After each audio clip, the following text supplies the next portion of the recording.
Good morning, everybody, and good afternoon, good evening, wherever you are. It is so wonderful to be with everyone today. And I'm so excited about our guest today. This is Abby Wynne. And I guess I also, let me back up. I am here with Natalie Sady, my co-host. This is why she usually does the introduction, probably. And I will jump in and say we're here with Abby Wynne. She's a fabulous energy healer, shamanic psychotherapist, author, everything, mom, spiritual, extraordinary person. And we're going to learn a lot about her and everything that she knows that's going to help us get through the extraordinary times that we seem to have just entered permanently now. So, Abby, welcome. Thank you so much for having me on. It's funny you say that.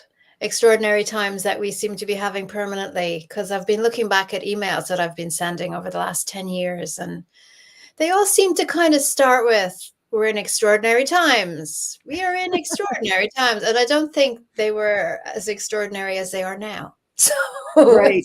They were unprecedented times for a while, right? It was unprecedented. And then we started to realize, is this as wild as before? I don't know. So just extraordinary times, I think. I feel like we've been like frogs in a pot with that slow boil. We've been leveling up, and with each level, we're going, this is crazy, this is crazy. And then when you look back, those moments that we thought were crazy, we don't think that about them anymore because everything has become so incredibly extreme. But at the time, I think things were extraordinary.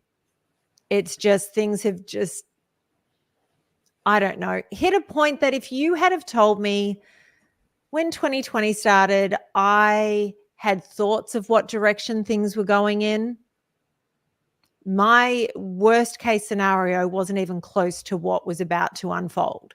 And I'm glad I didn't know, because I think it would have been harder to navigate the last 4 years, whereas not knowing what was ahead, you just take everything one step at a time and we make it through. Yes. I wanted to back up to before the extraordinary times began.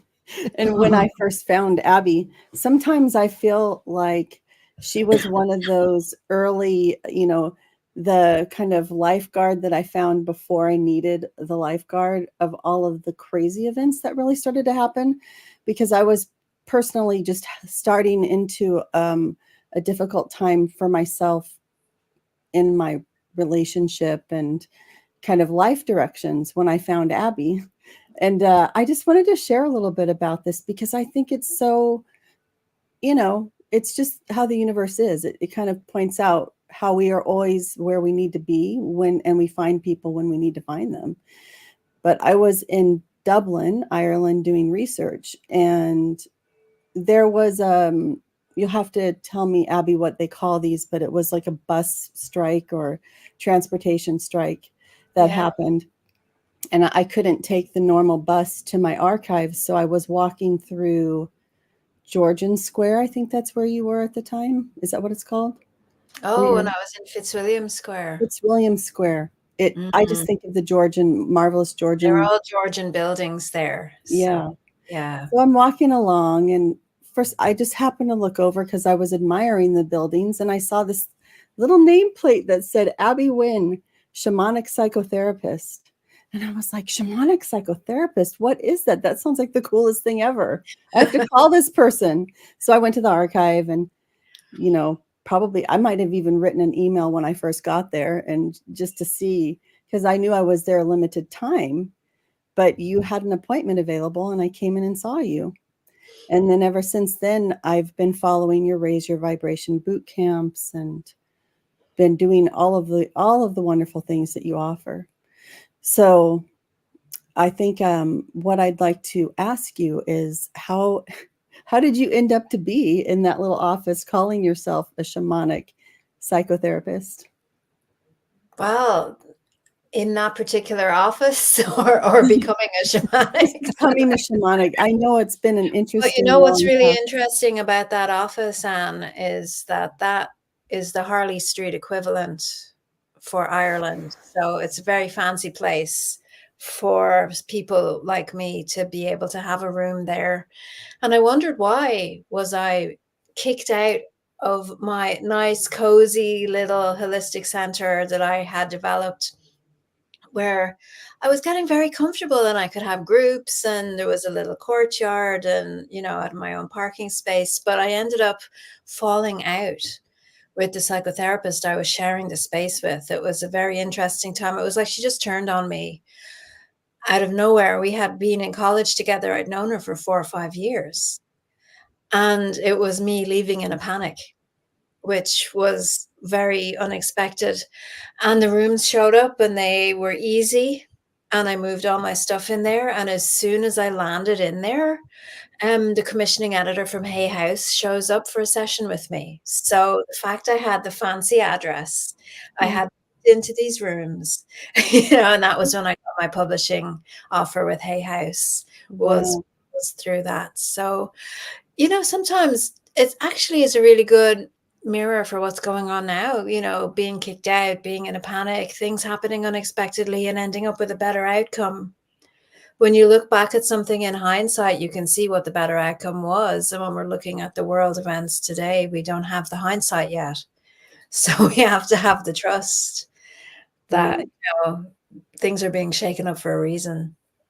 And going back even further than when Anne met you, your spiritual journey, did it begin as a child because your mother, grandmother opened you up to this world, or was it something that you discovered on your own?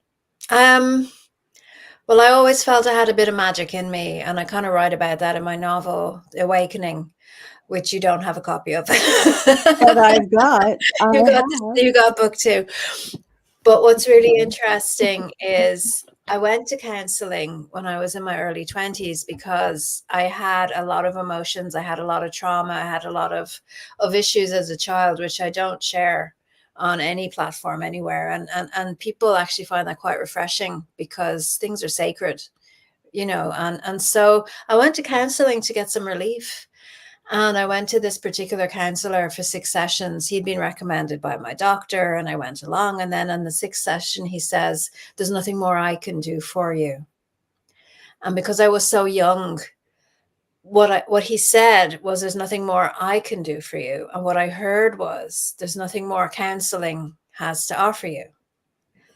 So I remember leaving very distraught, walking through the streets going, what am I going to do now? I don't feel healed. I feel like we've only got started. It was as if in every session with the counseling, we would open up a Pandora's box like 10 minutes before the end of the session. Then he'd just leave me sitting in it for a week. It would take me a week to clean it up. And then I go in and we do it again.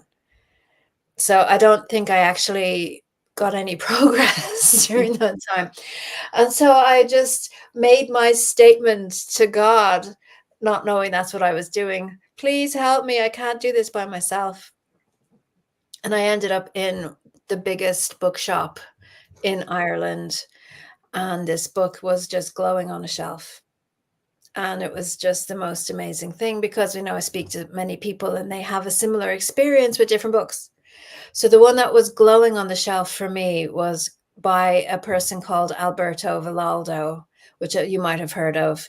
And he became my teacher, and the books basically got me through a very difficult time. But what was really interesting was his most powerful book that I still believe it is, Shaman, Healer, Sage.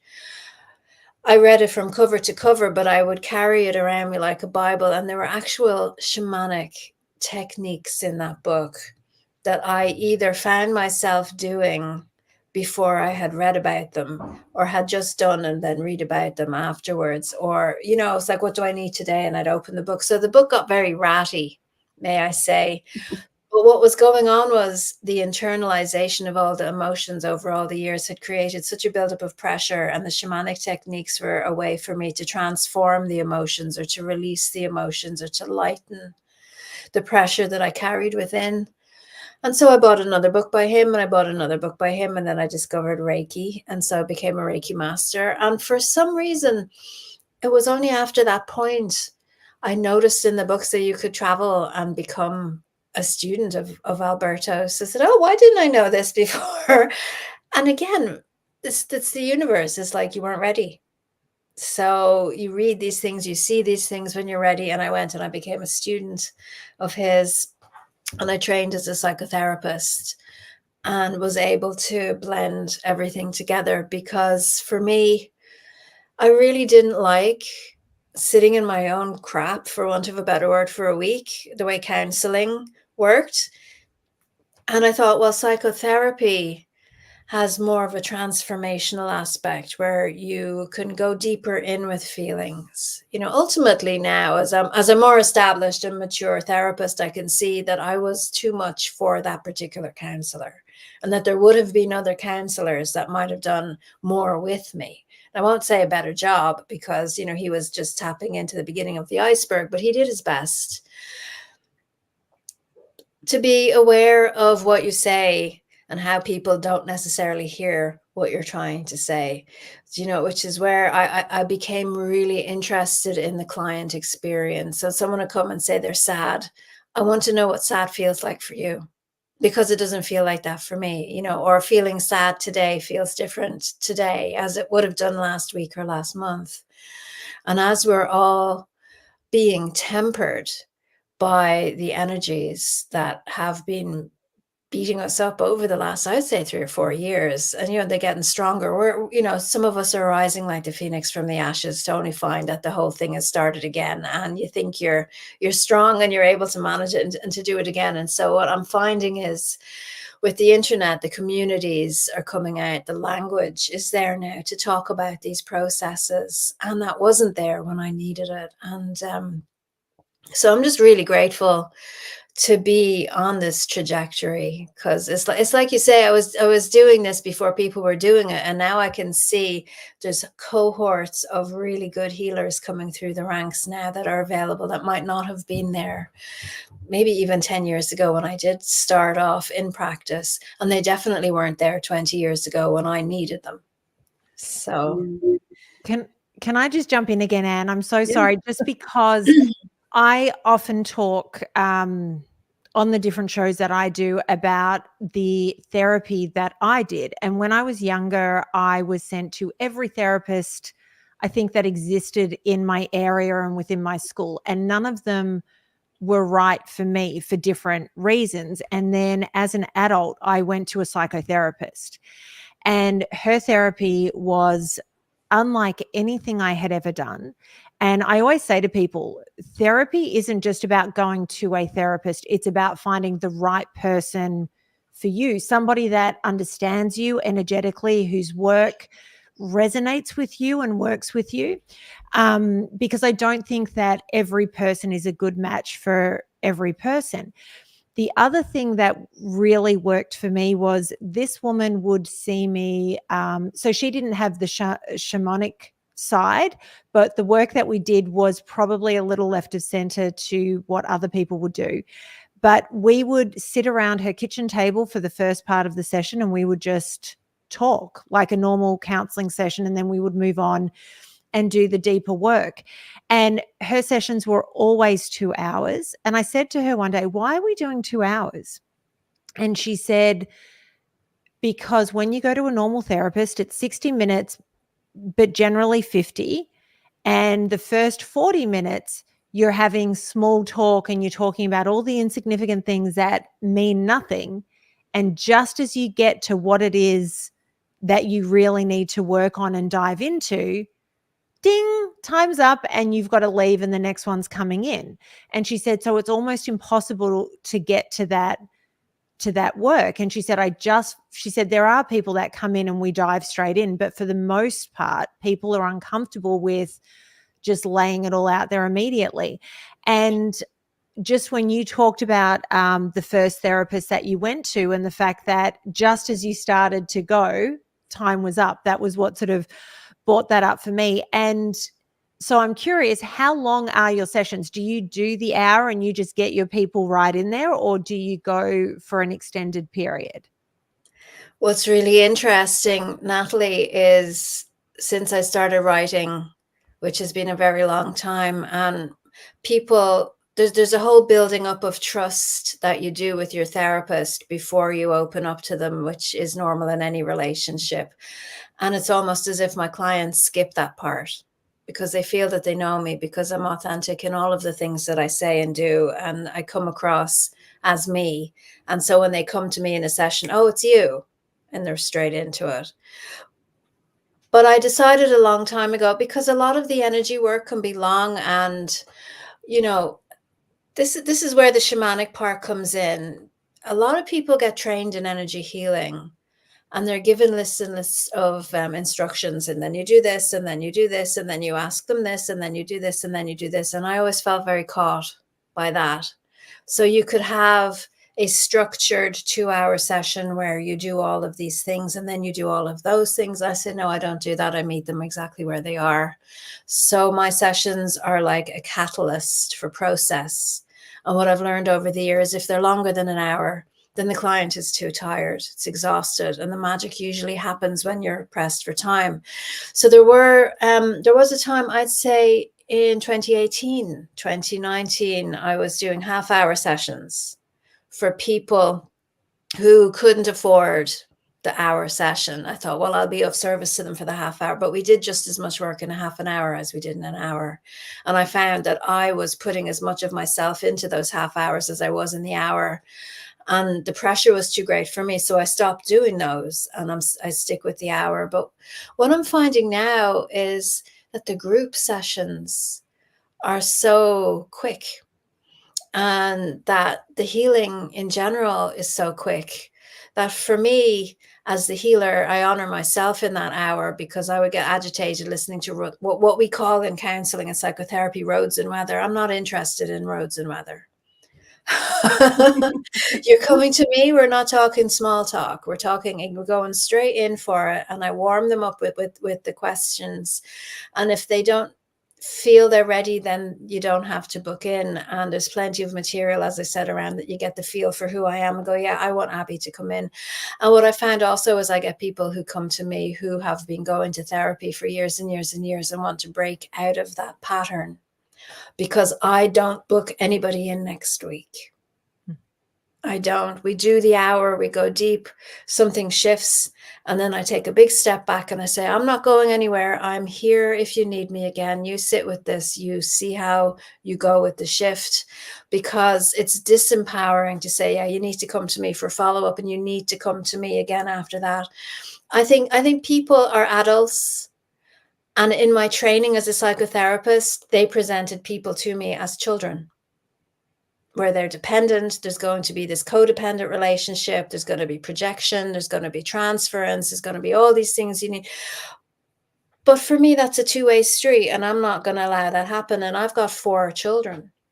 And I decided right in the beginning of my training, those were my babies. My children were my babies, and my clients are going to be responsible adults who show up, and I can help and guide them, but I'm not doing the work for them, and I'm not going to allow a codependency to come into play. And that's really set the scene for the type of work I do, which is why I'm not for everybody. And I do understand that some people want to move very, very slowly, and that's fine. And I understand that people might not want to do the work at all and just talk and just get things off their chest, and that's fine. So I'm very happy to now be specialized in being a catalyst for people who are empathic, who have done work on themselves already, who can't move past a person at a specific point. And usually the people that come to me are incredibly powerful people as well, which is wonderful. And they haven't felt safe to show themselves to a therapist who they might feel isn't as powerful as they are. And it's difficult to say that, because then we're admitting, well, some people are more powerful than others, but it's just a thing. It just is. So... Yeah, can you tell I'm sitting here like, yes, I want to jump in so bad. Yeah, like, yes, exactly.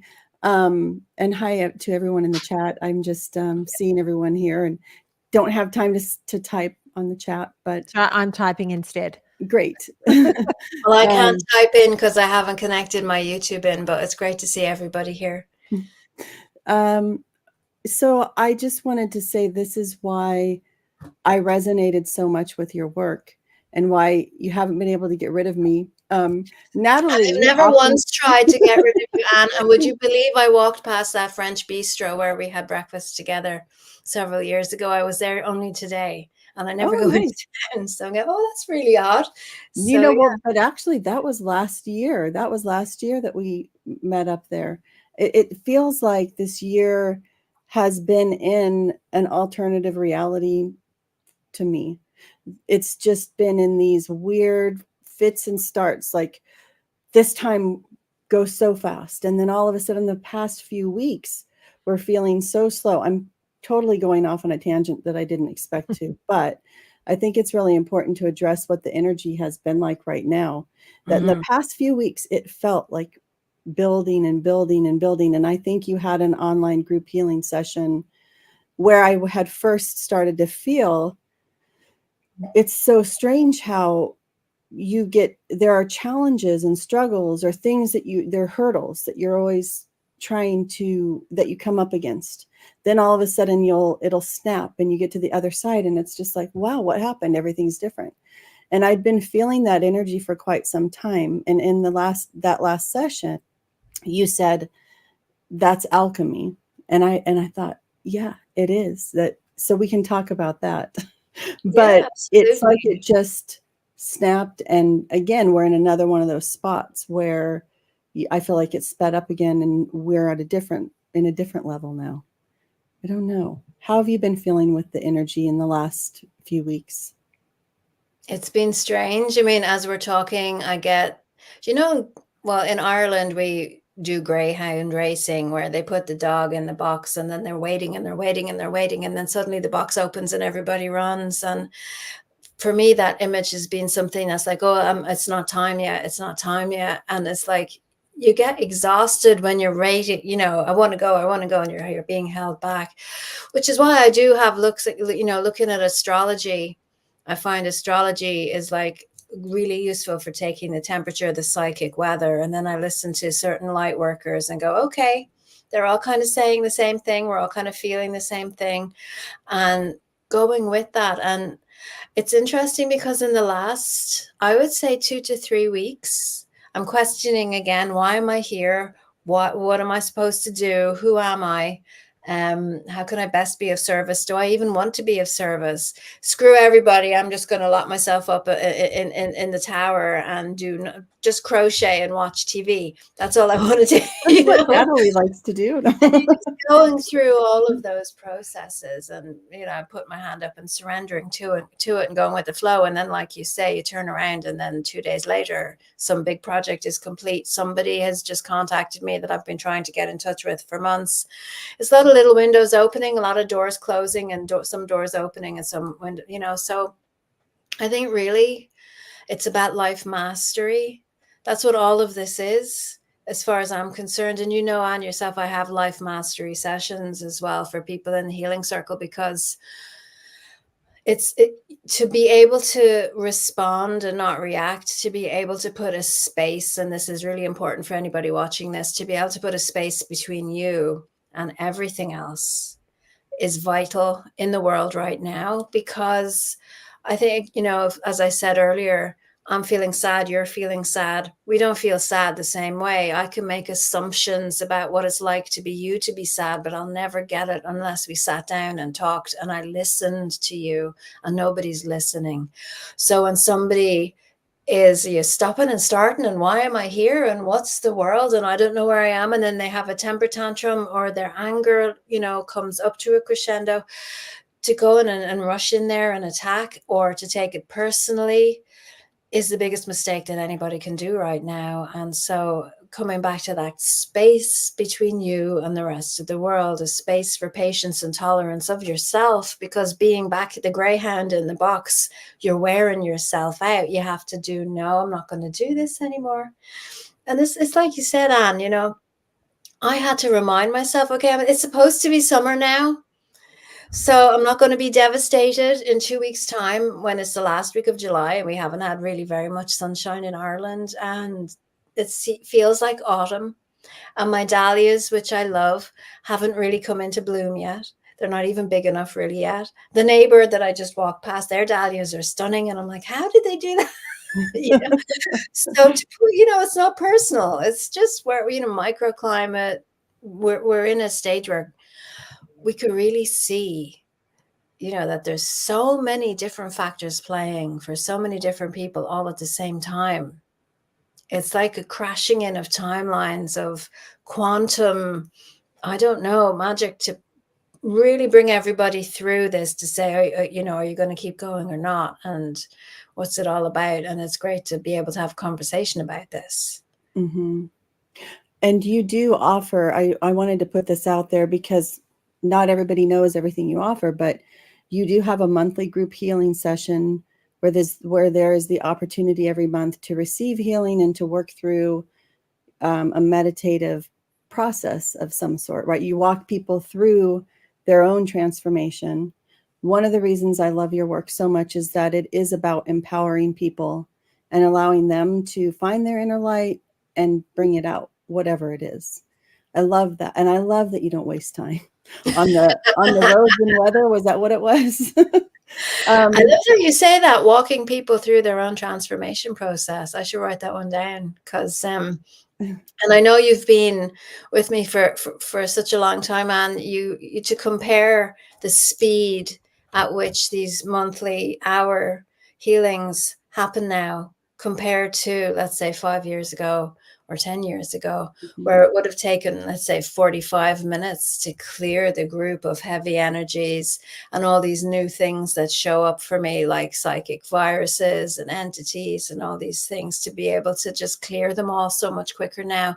And for me, that's a sign that the collective consciousness is really rising up in its awareness. It's really determined that the people who show up for this work really mean it. You know, authenticity and integrity levels are climbing up there, and people are losing their friends and gaining new communities, where it's like the music. You can hear the music, and you're not playing the music that I'm enjoying, and the music that you're playing is kind of grating on me, but here's someone who plays the same music that I like, and I'm going to hang out with them for a while. And again, that's that gap between you and your family, because, you know, as the family is not necessarily all moving at the same speed, but you want to be around them so you can bear some of the music if it's not quite what you want, or you learn how to deal with that. And I think that the conversations that we're having, talking about not wanting to waste time, are so much more meaningful when you're around people that play the same music as you. Right. Yeah. So I want to ask a few things, but I want to start with something that is completely irrelevant to everything that we're talking about. But you mentioned, do you actually crochet? Yes. What do you make? Like, can you follow a pattern? Because I crochet. I made Anne a blanket, and we call it the magic blanket. Yes, I could. Oh my pull it God. over here, I'm but I looking won't. through my drawers. I actually have a ball of wool and a crochet needle in my office. And So, she calls it wool, Natalie. We call it yarn. yarn. Yeah, but the one I was just using is actually made of threads, and it was really complicated. I just finished making a beautiful ombre colors of green and pink, and it's like a poncho. And I brought it with me on my holiday, and I was doing it at the sea. So I was getting the energy and the salt and the sand and everything into it, so I could wear it here in Ireland, where it's just grey. Oh, I love this. And you're an Aries as well, correct? Yes, I'm an Aries. Maybe it's an Aries thing. I don't know. What's your rising and moon sign? I'm a double Aries, Leo. Oh, okay. Makes So sense. I'm not quite sure what that means, but I certainly have determination when I want to do something. Well, I go. you're all fire. And Anne is better at reading the astrology than I am, but that's a powerful being right there. Mm-hmm. So much fire. Okay, so back to the therapy and the groups. I'm curious, do you think that this shift in your group, I do think, especially over the last few years, there's been a complete shift in the collective consciousness. I think there are more people awake. I think there are more people that have realized that they're light workers and are moving towards that, and self-education, I think is the beginning. And I know there are people in my life that as they're going through this awakening, they're sharing things with me, and it might be stuff that I knew 20 years ago, but they're just discovering it. And it makes me so happy that they are going down this path. But do you think with your healing circles and things like that, and the fact that you're able to get into it so quickly, is it this awakening that's happening in the greater consciousness, or do you think it's that because you're at a particular level and because people are working so hard that you're just attracting people at that higher level that are like, right, she's the one that we go to just get there and do it, and the ones that are still sort of on their journey are working with other people until they can get to you and be able to sort of keep up, I guess, for lack of a better term? It's really interesting. As you're talking, I have image. You see, I work a lot with images, reading the energy of it. And if you want to imagine a big field that was overgrown, and there would have been certain people at the beginning hacking a path through the field. And when you hack the path through the field still thinks it's a field and it grows back. So you have to come back the next day and hack that path, and the next day and the next day. And maybe a fraction of the path is there for someone to walk down and start to hack the next piece and the next piece. And then for people. So one of the reasons why I feel that the healing is accelerated for the collective is because those of us that have been hacking that path for years, other people can just walk down the path. And we do it for that reason.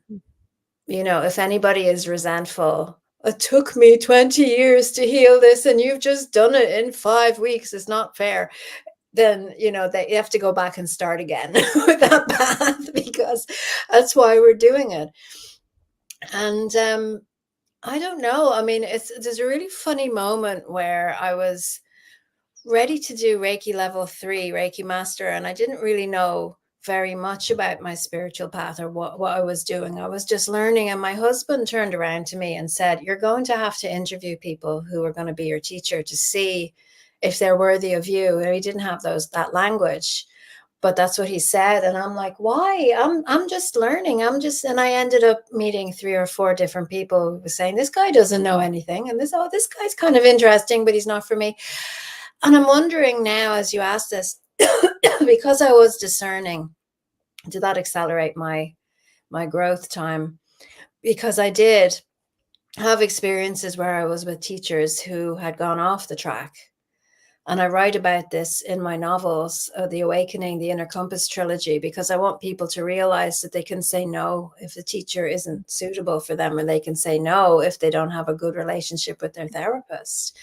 You know, when I was just as an aside, when I was learning psychotherapy, you have to go to psychotherapy to become a psychotherapist. Some of my classmates, you know, were going to therapists that didn't remember their names or didn't remember their mother's names. And I remember it was a year in, and my friend Mary was saying, and then I mentioned my mother, and she's like, who's that? Your sister? And I'm like, what? She didn't remember? Your therapist of a relationship and healing isn't engaged, you know? So I just, maybe it's my Aries. I'm not going to, but it's also the stubbornness of that ram. I'm hacking this path, whether I like it or not. And I'm out there in the rain, and I'm out there on my own, and I'm out there with 20 other people, and I'm out there with 50 people. And what I've discovered as a Reiki master teacher, when I was teaching Reiki, that when you're a psychotherapist, you have a supervisor, right? So every 10 hours, 20 hours client time, you sit with a supervisor and you say, these are the clients that I've had. These are the things that came up. This is what it elicits in me.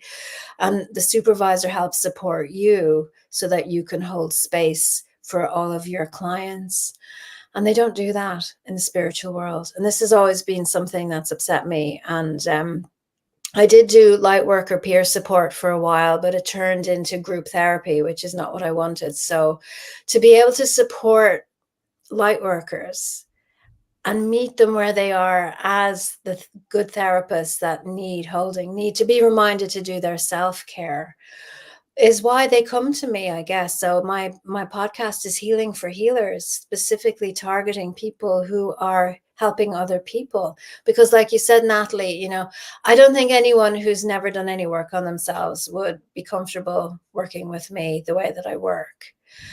However, people who are therapists need therapists, people, you know, and so I love to support people that way, very much so. And I also think, just from personal experience, I for a long time have said to people, just because that therapist doesn't work for you doesn't mean there's not one that will. And it took me searching until I was in my 20s to find the person that I did 5 years of work with, but we had a lot that I needed to work through. And then my time with her was done. And I have interviewed her. I think she's amazing. And I think she's a great place to start for people that want to start digging deep and really doing that work. But I also think that our needs change as we grow.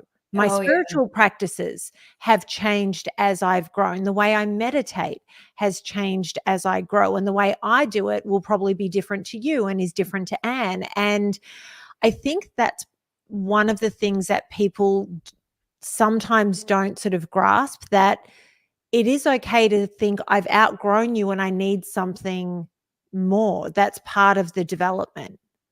Definitely. I say it in my new book. Which is amazing, by the way. Weapons of Mass Protection. What's really important about a daily spiritual practice to stay strong, to stay bright, is to not do it by rote. To not just make an assumption, oh, well, I need to do this and this and this today, rather than feeling into it and working with the energies of now. You know, so yeah, and therapists need to know that they don't need to work with every single client that knocks on their door. You know, if somebody makes them feel uncomfortable, if somebody is bringing up a trauma in them that they haven't quite dealt with yet, you know, to say we're not a good match and I'm not going to be your therapist, is also something that people can do. And I don't think they do. They want to save the world. So we're back to that empath pattern where I'll cut off a piece of myself to look after you, but don't worry, I'll be fine when you're not here. I'll lick my wounds. And then you end up bleeding out the energy, hemorrhaging energy, as Carolyn Myss would say, and becoming resentful of all of your clients. You know, so it's interesting. And you're muted. I always end up muting because of noises outside, and then I forget. So maybe I wasn't meant to speak right now, but I'm going to. Yes, you are. So, weapons of mass protection. I wanted to talk about one of the concepts that I think is central in figuring out how to protect yourself, but also it's always the central element that you need if you're going to ground yourself, is to know who you are so that you can pull back and center into your being and trying to filter through all of the things society is constantly telling you it wants you to be.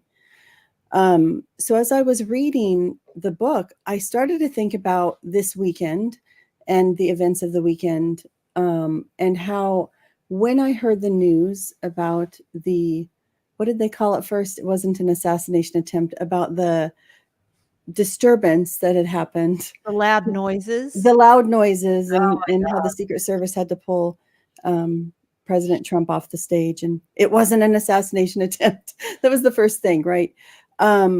We were at a big lunch with all of my family that's around, and which isn't I don't have a huge family, but we were all there celebrating my uncle's 91st birthday. And he's probably one of the most fit people out of that table too. But so with my niece, her kids, my kids, it was really interesting to see how everybody's devices provided a story about what happened first, right? So we heard it from my brother, who said President Trump was just shot at or something. And we're like, what? And we didn't know the news, like what had happened at that point. Right away, I don't remember which of the kids said it's fake, had that story. Everybody had a different story. And one of the things that has concerned me the most as a parent through this whole time is just that I want my kids to remember who they are in a Harry Potter kind of a way, right? That you want them to have a sense of identity from when they're young. But I noticed a difference between my kids and then their youngest cousin, the youngest cousin, who was completely different and not and has been raised with only social media. So do you think it's going to be a challenge for people to know who they are, or is there a different way people conceive of themselves now, the younger generation? That's a big question. Answer it now. I want to just You're go an back Aries. to Get what to you that point. said. How your children were different to, was this your brother or sister's children? My brother's kids. What was the difference? Just to put some words Well, around. okay, so, and my niece was saying also, you know, that her kids are generations or Z, right? And generation Alpha, which is the next, in astrology talk, we would think of them as Pluto Capricorns versus Pluto Sagittarius. But and so what they have this type of humor, and their ages were 11 and 13. So I'm maybe one of your kids is closer to that group, I don't know. But they had this really, they are younger, but their humor is so funny. It's just zany. I don't know what else to say. It's so random, and it's kind of meme based, and it's all these insider things that they all know, and it's like they just see the world as a meme, or I mean, that's how it seemed to me. Whereas Interesting. older, they understand, they speak that language, they're still speaking our language too. Well, I'm thinking as you're speaking, I've got 2 older ones and 2 younger ones. My son is 21 now, and he gets passionate to the point of tears over AI generated artwork. He just can't stand it. It makes him so upset when people use it that he would boycott things, not buy them, not support them. And if I was to post up something, he, did AI make that? I'm like, oh my God. Whereas my 2 younger girls, they're 16 and 14. All the in jokes, all the TikToks, but they're not taking it seriously. But they do take their relationships in real life very seriously. And I think when you have the world stage thrust upon you, so much information right at your fingertips. I mean, I was reading somewhere, that the phone is a weapon. We look at weapons of mass distraction is one of the headings in the book, that to get your bearings and to know where you are in the world and what the world is around you, you have to find your footing there before you can even start to ask, well, who am I? And I'm really grateful that myself and my husband brought our 4 up in an environment where they were encouraged to follow their hearts and not what we thought they should be doing.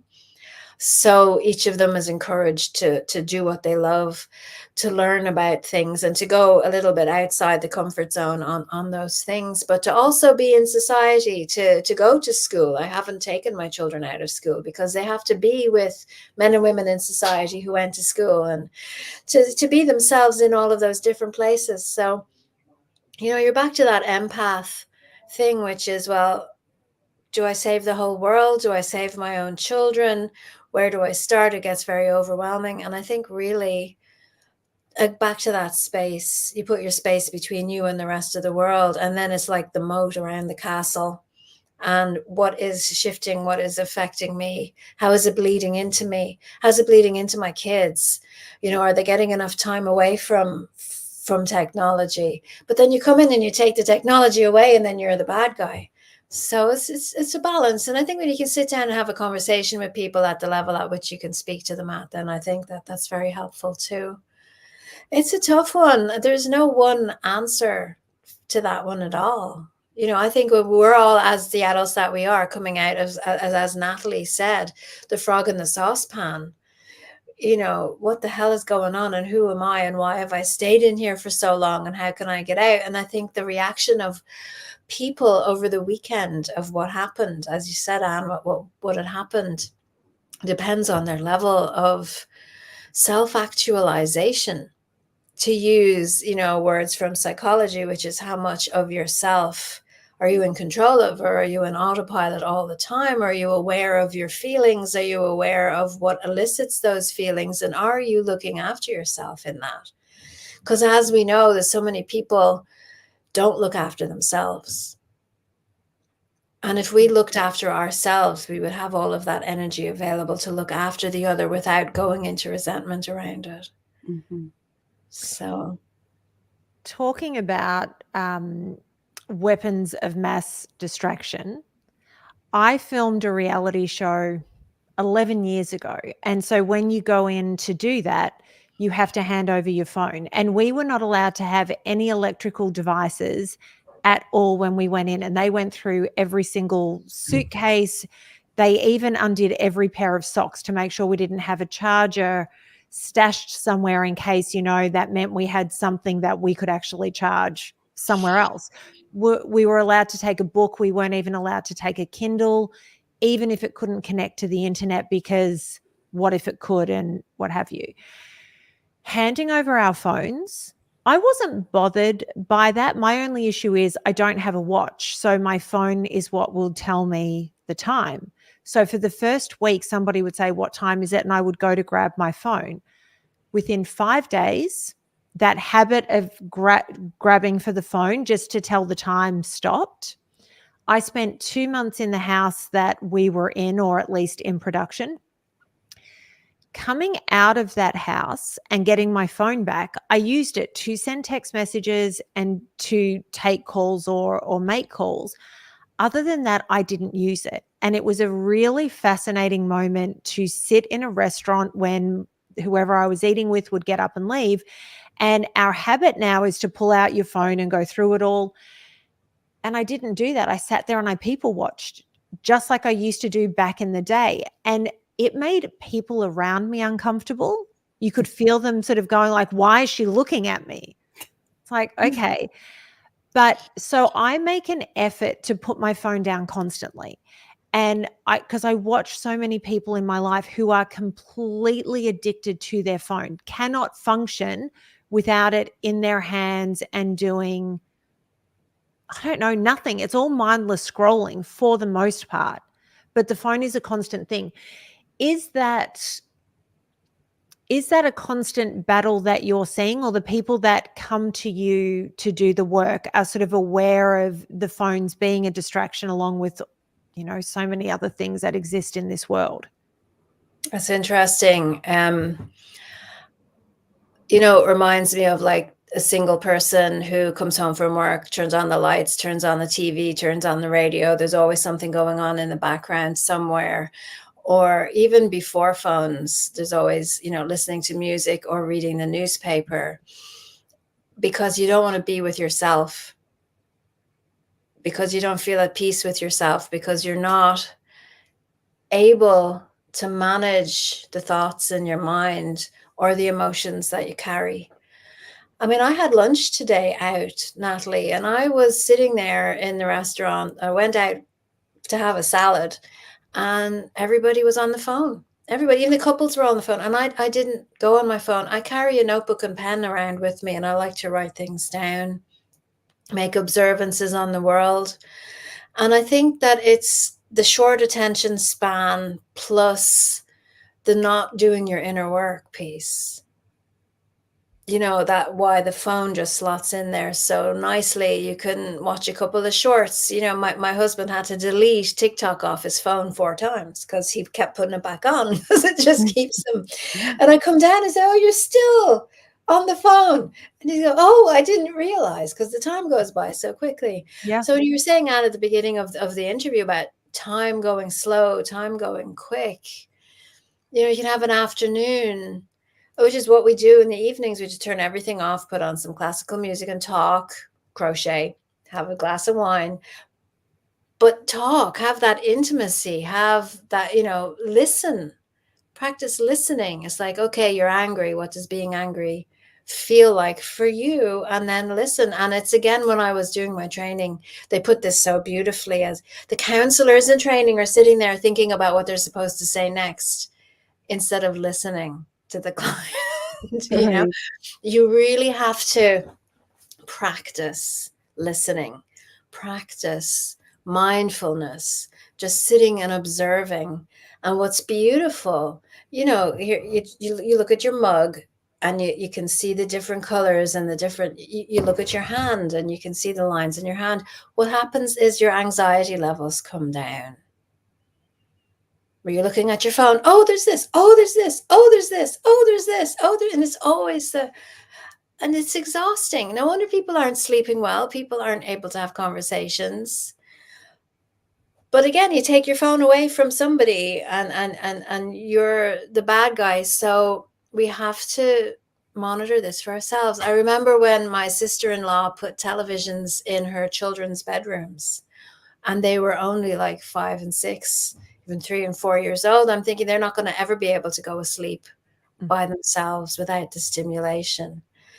And you see the babies now with the iPads. So the mommies can talk while they're having coffee, and the babies are there with the iPads. So what can you do? Someone has to say, okay, there's something wrong. I need help to fix it. And then they can try all the different things, but you have to want to do it. You really do. I will say one last thing, sorry, Anne, before I allow you to get a word in. There was a woman that did an experiment with her own kids, because she said, with them constantly on the iPads and fighting, and she said, but as a mother, I would try and take it away and they would lose their minds. And she started thinking back to when she was a child, and she said, when our parents would say, turn the TV off, we would sort of fight them because we wanted to stay in front of the TV. But when our parents physically turned the TV off, we would just go, and we would go outside and we would play. So she allowed her children to have screen time, but instead of watching the current programs that were coming out, she only allowed her children to watch kids shows from the 80s and 90s that had been uploaded to YouTube or one of the other sort of online platforms. She said all the tantrums stopped. There is something in the way that they're producing content for children now that is so addictive that it makes them lose their mind. And if you regress a little bit in terms of time and show them that older programming, they have what I guess we would consider a more normal reaction to having the screen taken away from them. And I found that fascinating. So, because I think the same thing happens to adults. Natalie, shamanically speaking, when I'm working with a group of people now, part of the I will be clearing their energy before we do any healing work. And I always remove the psychic viruses because these are hooks. And it's so interesting because they're actual things. These are hooks that are put into frequencies of bandwidth, let's say internet, web pages, the blue light, the white light, all the different light that pull your energy in. And you actually put your own psychic energy into that thing, and you've lost a piece of yourself in that. But it can pull on you, and it can get into your head as well. I mean, I've loads of pieces in this about, disconnecting, actually bringing your energy back in from your phone, bringing it back in from the internet, and cleaning it first because you don't know where it's been. This actually what was an epiphany for me. I don't know if you remember Doreen Virtue all those years ago when she quit.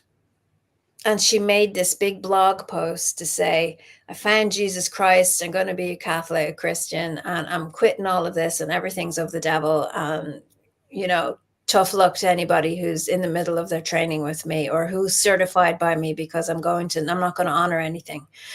But what was really interesting was there was a whole group of people that read that blog post and then felt physically sick. They were vomiting. They were nauseous. I felt really bad for a day until I realized there's something bad in the energy of that post that I had to clear.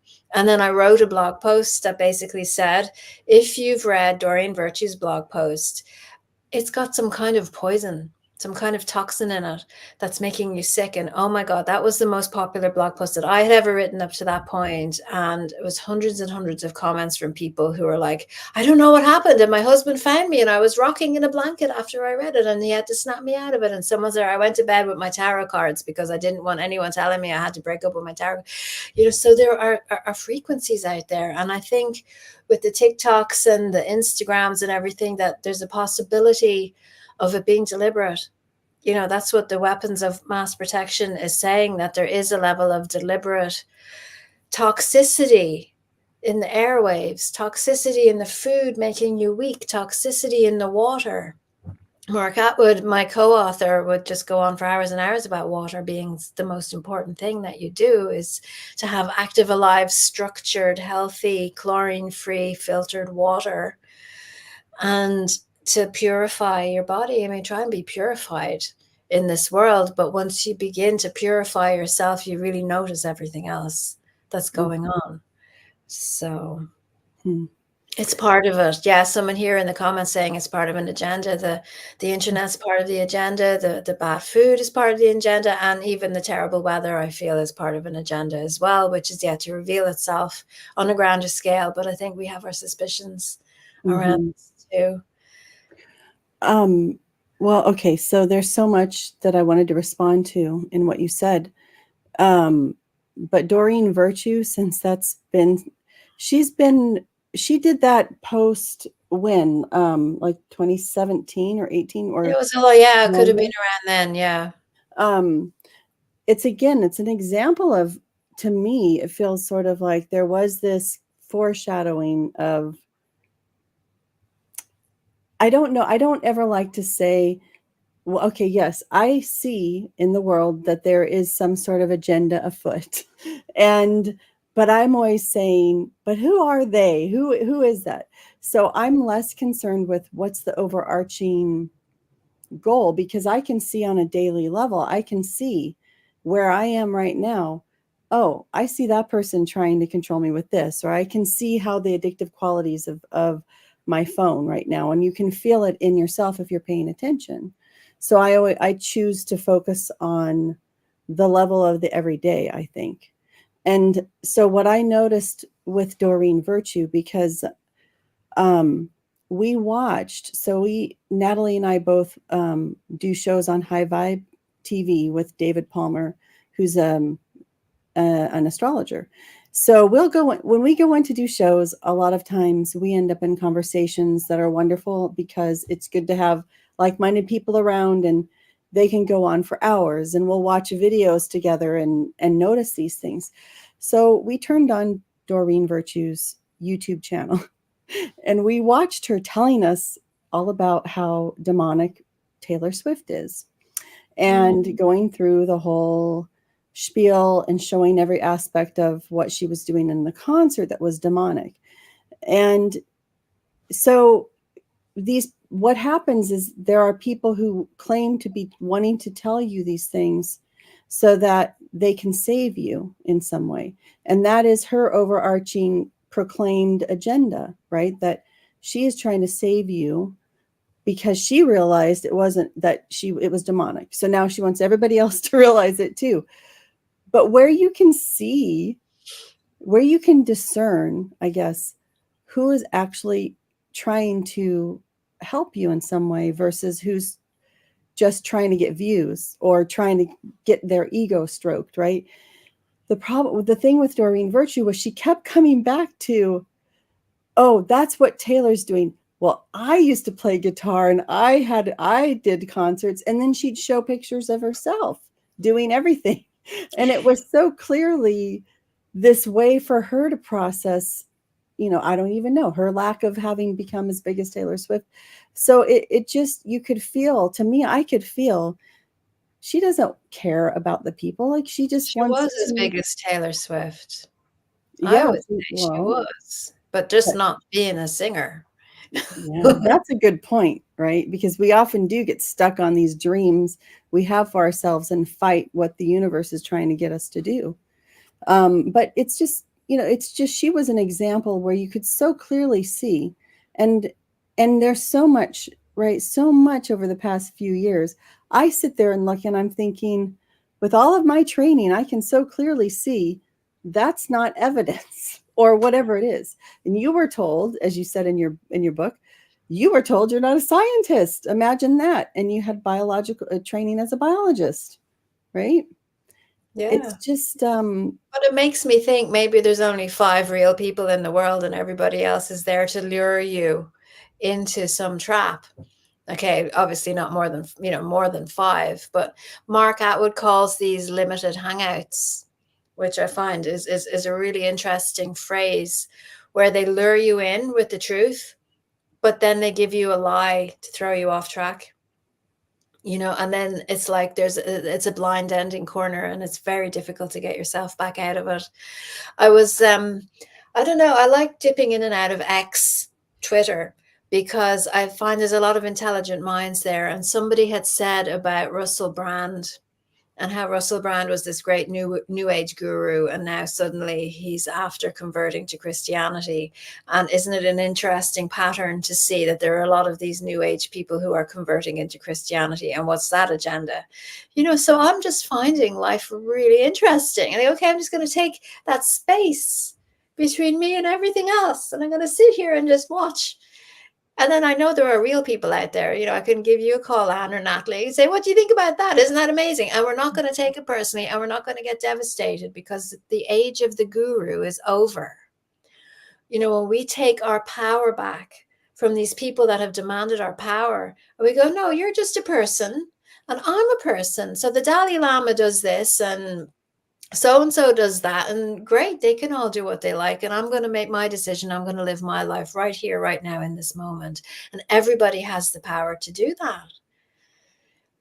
So like, oh, Taylor Swift, I have to get her shirt, and I have to get her album, and I have to be, it was funny because she came to Ireland, and it was like a week after she'd been here, and they ran a story in the newspaper. It was like, because everybody was jumping to the song at the same time, there was seismic activity in Ireland. And it's like, that's an excuse for another article in the paper about her. Whether that's true or not, they just want to keep her name going because there's some agenda with that, and it's like, no, be your own guru, basically. Connect into your gut instinct. mm-hmm. And your gut will tell you things that your mind might not agree with, that your emotions might not agree with. And it's about you coming into balance with those 3 centers so that you are a whole person. Mm-hmm. The fact that you were saying, it was another excuse to write another article about Taylor Swift. I feel like in Australia, it's something very similar. Because of, I do a show called Full Disclosure on High Vibe. And so we're talking about all the current events that are going on, and David breaks down the astrology. And so I have to go and read all the papers, and I make a point of reading the left and the right and everything in between, because I want to have a very clear idea of all the opinions, because I'm not someone who's offended by an opinion that differs from mine. But what I notice is a lot of the main papers these days, they're nothing more than entertainment tabloids, essentially. Mm-hmm. And in Australia, they want to talk about Kate Middleton and they want to talk about Taylor Swift. And those things just go on repeat. And I sit there and go, how is this news? And one of the Taylor Swift stories at one point was Taylor Swift gave her hat to someone in the crowd. I've been to a lot of concerts in my life. Things like that never used to be a news story. I don't understand how it is now. And I'm the first to admit that I don't understand this whole Taylor Swift obsession, but that's just me. With Doreen Virtue, though, I find her declarations of how evil sort of her previous work was and that connection to all of that. But I haven't heard that she's rejected payments and royalties for all of that stuff coming to her. So can you really reject it and denounce it if you're still taking payment from it? That's the thing that's always sat with me. Well, in my world, she just dropped off the radar totally, and I haven't had any updates. I think there was an interview I saw where she was talking about all these animals that she took into her home, and she was, hitting the broke levels because she was paying for all of their surgeries and things going on with these animals. But doesn't that make you very human? Especially if you're not one, you know? Say, look, because I love animals, I must be a good person.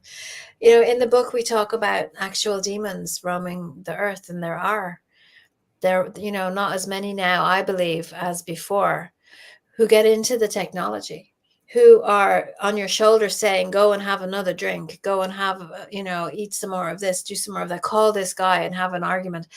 And I think it's a desperation phase now, because as we are reaching higher frequencies, like we were saying earlier in the chat, we're growing and we're evolving, we're doing more amazing healing work. That path has been hacked through that field, and it knows it's a path now. And there are people walking down it. They've lost their power. They're losing their grip. And it's like a desperation play. How else can they keep us locked in to feed off of our energy? And oh my God, somebody out there has to care that Taylor Swift gave someone her hat. You know, so let's try it and see. And if that doesn't work, we'll try something else, you know? So I have a question, because this is what I was thinking when I was reading Weapons of Mass Protection. I've also been reading Dolores Cannon's Between Death and Life, and she has a very different take on demonic energies. And I'm just curious if you've read her work before and what your thoughts on it are. Well, I'm not that familiar. Mark is, and he brought her up, and we have a piece on her 3 waves of volunteers, which I believe are now 4 waves of volunteers.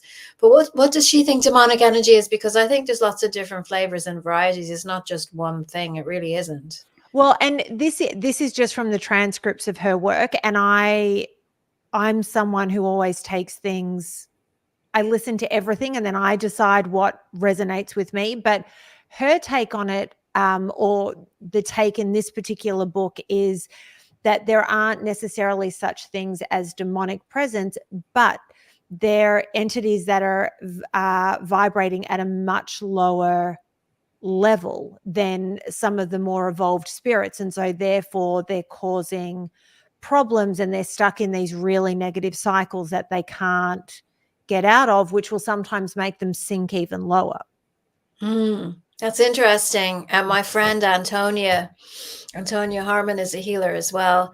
And she talks about different levels of demonic entities. Like there's the beasties. And so be like the equivalent of spiders and insects. And then you have the equivalent of small animals. And then you have the equivalent of actual beings, you know, and where I'm looking at now is elementals can be playing with you and messing with you, and they're not actually demons at all. They're just fairies who are angry at you because you threw rubbish out in the garden and didn't tidy it up, you know, things like that. But there's also really nasty psychic energy out there that is human form, because we're powerful. You know, if somebody's angry, they can create this angry energy and literally send it across time and space to you. And what can happen, you know, like a wild dog gets together in a pack, and then there's suddenly a pack of wild dogs. So if that anger doesn't find a home, if it doesn't dissolve away, it can accumulate with more anger. That's just like a free radical out there. And I think it's called an egregore, and it can go around and do great damage by itself. And that's actually generated from people who split off parts of themselves, like the anger, or it could be a part that they don't want to heal, and that goes around and does damage too. So there's many, many different levels. But just as there are angels, there are demons, you know, and it's like I had an editor for one of my books, and she's like, oh my God, you're talking to the archangels, and why would they even want to talk to me? I'm just this little person, and they wouldn't be bothered talking to me. You know, I think some of these guys actually aren't bothered talking to us, and maybe they have a hierarchy. I've written a short story where it's like a corporate structure, and the head demon is the CEO of the company, and then you have the middle management, and then you have the people out in the streets, the factory workers. So there's lots and lots of different types, and it comes back to knowing yourself. and knowing what you want and making those boundaries and saying no to things, having that gap between you and the world, say, this is where I end and this is where the rest of the world begins. And how do I want to engage with the world? And it's not even about, do I want to be liked? It's more about, do I like myself? And how can I heal that in me so that I can be at peace, so I can put down the phone and be with my own thoughts and not always need to feed myself with stimulation. I can just sit there and just enjoy being in the moment. And I think there is a percentage of us that are pursuing that. You know, you hear the pursuit of happiness. I think this is a much more valuable endeavor to pursue contentment and peace and sanity. Mhm. So I wanted to get back to that concept of egregore. But before that, it's funny that yesterday I was reading, or no, 2 days ago, I guess, I was reading a biography of Benjamin Franklin. And sorry, it seems like such an American thing to do. We just sit around and we read about Benjamin Franklin and our founding fathers. But he was an Enlightenment thinker, right? And the author was talking about how he had this concept that was different from most deists. So he was not an atheist, but a lot of the Enlightenment thinkers were deists, and that is, they believe in the idea of a clockmaker God who created the universe and put it into motion with certain rules and laws, and it goes perpetually in that way. Benjamin Franklin had that perspective, but also did believe that there were beings that interceded. And this is why I remember, because I thought, wow, I had no idea that he had this thought. So he did believe that there was a God who was more distant and didn't really intervene in our lives, but that there were these sort of lower gods. And he often even talked about gods in his writings. And this is sort of a throwback to the classical way the classicists would have talked about gods, or, so people would have understood it as kind of an Enlightenment way of talking. But he did believe there were things that were like some sort of angels that were created to intervene in human affairs. And I thought that was so interesting that, there were so many different ways of thinking about religious thought in the 18th century that, we don't ever think about. And the fact that Newton, for example, wrote more about religion than anything else. They were all concerned about, when they thought about energy and how it worked in this plane, they were also considering, well, what does that mean about how it works elsewhere? And how are we impacted by it? So they did understand that. So I wanted to throw that out there. But with that in mind, this idea of the egregore, though, I think someone like Isaac Newton would have understood it, because if you have all of this negative energy going out from people, and it accumulates, and you've got many other people who are in the same vein of thought, and all of those thoughts are coming together to create this larger entity. And however we want to think about it, whether it is a real entity or whether it's something human created, its agenda, it begins to have an agenda to keep itself created. Alive, yes. Right. Definitely. And Evil works better in groups, doesn't it? yeah. And so then I do believe you can then have people on a large stage who can try to utilize that energy using whatever forms of magic, or whether they know whether they're doing it or not. It could be like advertising, where they are just trying to make money by getting you to buy into some larger concept. Or I do feel increasingly you have people who know how to utilize that energy to keep themselves in power, especially at a time when so many of the structures are proving that they don't work. So they've got to get you to care about Taylor Swift's hat, or Princess Kate at Wimbledon, or whatever it is, that they have to keep you engaged in it to keep the flow of that, whatever they're feeding off of, to keep that alive. It was really interesting because we have the Eurovision Song Contest in Europe. And it's funny because Australia is always trying to be in there, which is crazy. But the Irish entry for the Eurovision Song Contest this year was this woman who claimed she wasn't a woman, who could have been a man, but we don't know what she was, and she wants to be called an it, and where, you know, all of the satanic witchcraft and the writing on the face, and the whole thing was done as a pentagram, and she wasn't singing, she was screaming, and it caused great uproar. And what's really interesting was when I saw Marina Abramovich at Glastonbury walk out on the stage dressed as the inverted U rune, which is the rune of death. And she just stood there and asked for 7 minutes silence. You've got this crazy thing who asks to be called a thing, speaking in the we, creating all of this disturbance. But the power was nothing compared to this woman walking out on the stage. She looked like a giant spider, and everybody was looking at her, and she was feeding off their energy for 7 minutes. Now, one was satanic and one was you know, it's like a pageant. What are you going to put your energy into? And a friend of mine on Facebook said that he would have loved to have seen the Glastonbury crowd just turn their back and say no, and everybody turning their back on her, but they didn't, because they didn't understand what it was. They didn't know what was going on. And this woman is using her, you know, she is a conduit for energy, for darkness. She's not using it herself. She's just absorbing it and feeding it to other beings. And this stuff is real. And that's really why we wrote the book, because people need to know that this stuff is real. They need to know that they can say no to it. They need to know that when they're strong and they know their weakness and they say no and mean it, that it has no power over you.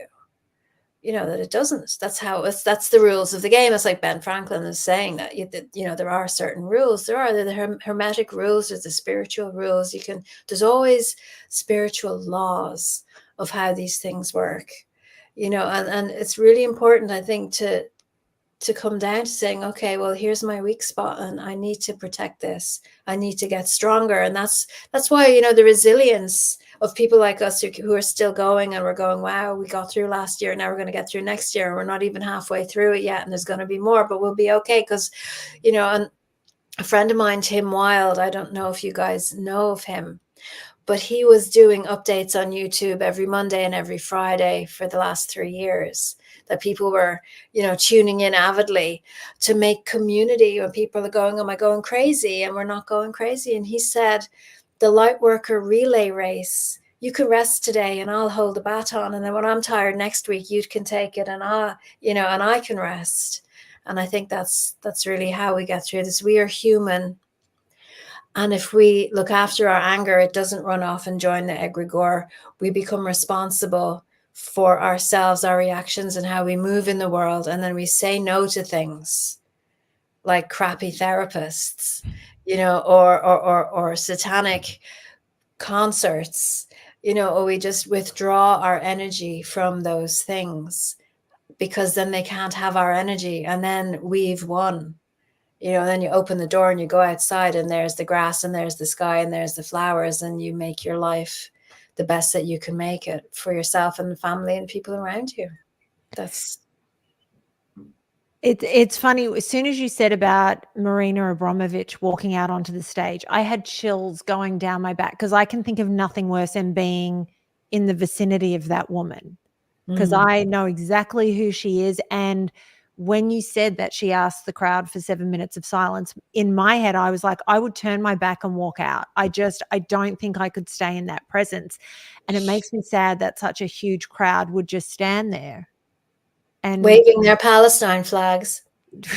Right. And the person at Eurovision that wanted to be called it, and there are a number of these sorts of people around the world at the moment. About 15 years ago, I read a book, and it was a child called It. And it was the biggest insult that this mother could bestow upon this child. And it ended up being a 3-part series, because this man detailed his life, and then there are 2 follow-up books to sort of explain how the rest of his life went. And every time somebody says, my pronouns are it, I sit there and I think of this story and think, it's crazy. But anyway, Well, I that's don't. how demons supposedly speak of themselves. And when I brought this up with my two younger daughters, because Sam Smith apparently is rewriting a whole album where he changes it so that it's all it. So anytime he's singing, about something that he's done or where he's gone, he's changing all of that to make it. I asked them what they thought about it, and they just said, this is absolutely crazy and it's ridiculous anyway. And then, by the way, Mom, the music isn't very good anyway. So, okay, they're good. So, Well, it leads to the other question that I wanted to ask is, what's a line between being aware of dark energy and somebody just living their life in fear?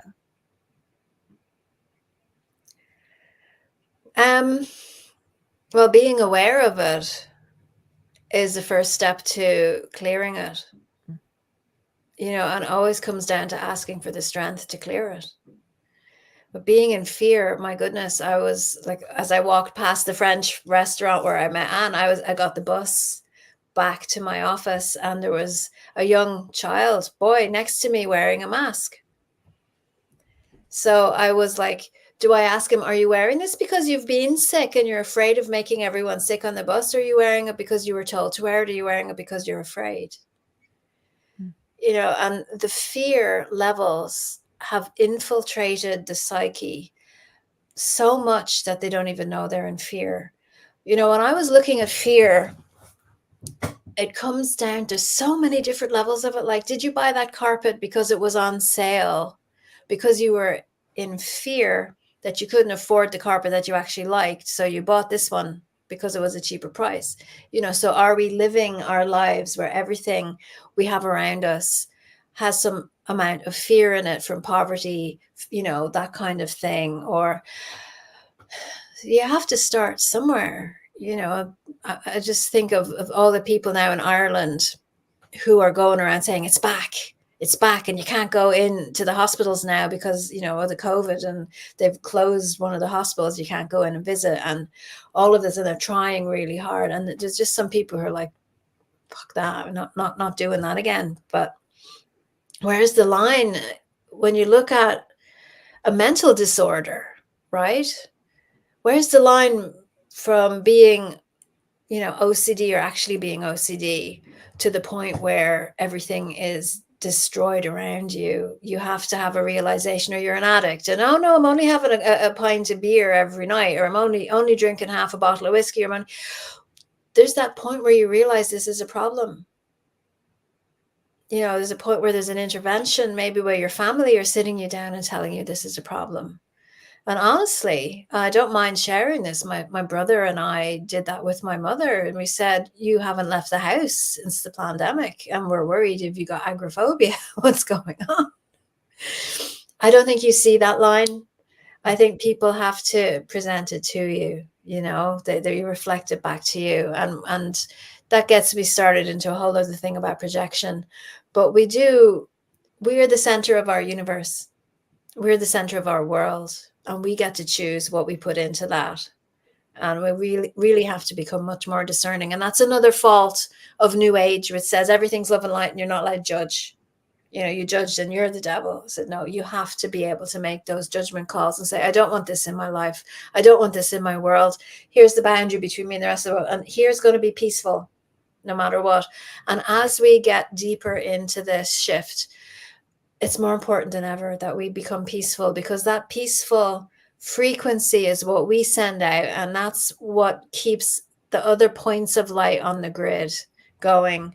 And we become the beacons for each other. So we lift everything up that way. Mm-hmm. It's just been so, I'm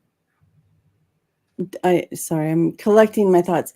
It's been really disheartening to see the way that boundaries keep getting pushed in society, just because you should know.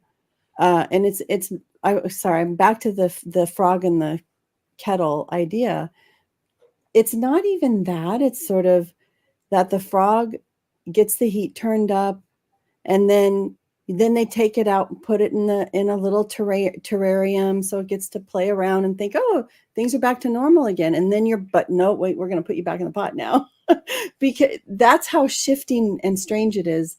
And I was thinking about this while reading your book, that, what are the psychic attacks, right? Or what is actually the device that's happening to us, or what's the tool? And it just always seems to be distraction, right? So there's boundary pushing to see, will people tolerate this now? Oh, okay, well then let's do this. And then it always seems to need to get to the most ridiculous point where finally some people will feel, oh yeah, I'm going to speak out publicly against this because that is too much. But it takes longer to get to that point. Then there's always backing off and just, oh yeah, there wasn't anything happening, actually nothing to see, let's carry on. Then you see people, it's like the toddler and the cookies, right? You have the cookie jar, you say no, and you watch, okay, then you leave the room. Or my dogs actually do this all the time, right? You come back, why are you sneaking over there? It's like distraction, right? But, I mean, it's exhausting, isn't it, Anne? It's exhausting. And I do feel that's why PSYOP and setup were trending on Twitter along with Donald Trump and everything that happened, because it's like, yeah, don't believe this anymore. Don't believe anything that anybody tells me anymore. I'm tired of this. Mm-hmm. What is that the little boy who cried wolf? You Mm-hmm. cry so many times. Yeah, forget it. I'm here doing something else. I don't care. And that's when the wolf actually comes. That's interesting. That's really interesting because it goes so much with the astrology as well. I was watching the David's horoscope today, and he said, we've reached the point where now what you see is the truth, because Jupiter's on the star Aldebaran, which is the one associated with Archangel Michael. But it's so now people could begin to tell the truth, and true things can start happening, because now we see, oh, people won't believe it, so we can do whatever we want now because everybody's questioning constantly. And so I got to this, I thought of, okay, so my nature is to question, and that's why we have this show, right? We're Gemini Risings that like to question things, and we're curious. But I think questioning to find clarity is one thing, but if you're questioning and find confusion, to me, that's the boundary, or that's the part where you can discern. If you keep asking questions and getting more confused, there's something wrong. When you ask questions, you're trying to get to clarity. And who are you asking the questions of? Where are you going for your information? What I found interesting, I agree with Natalie, I listened to all sides. I mean, I was always left, as far as I knew. I was left of center, very tolerant, very open, and they've moved the goalposts. So you have to get the balance. You have to listen to all the voices. But at the end of the day, you say, I couldn't be bothered. What's important, and why do I need to know the answers? And living with the unknowing is us living with ourselves, because we're never going to know all the answers, and again, as the energy shift, we get more solar flares, you get all these upgrades coming in, another layer is stripped off, and here's more truth coming to the surface. And it is really a huge growth spurt for humanity, and a choice point among many choice points of, well, do we want to continue to live this way? And it's more about that than about the actual details of what we're learning about. Do we want to continue to live this way? Do I want to be in a system that calls itself democratic, but the same people keep coming in and they continue to screw up all the systems? Do I want to hand my authority over to a system? Do we want to continue living like this? And what came up for me in the last healing session that I did, where I'm very clear channel and I'm just bringing the energy through, is, have you had enough yet? Have you had enough yet? And I feel, yeah, that's something we could say. Have you had enough yet? The frog is back in his home and they take you and put him in. Isn't that what totalitarian does? You take an inch and they get used to it. You take another inch, you take another inch, and soon there's nothing left. Have you had enough yet?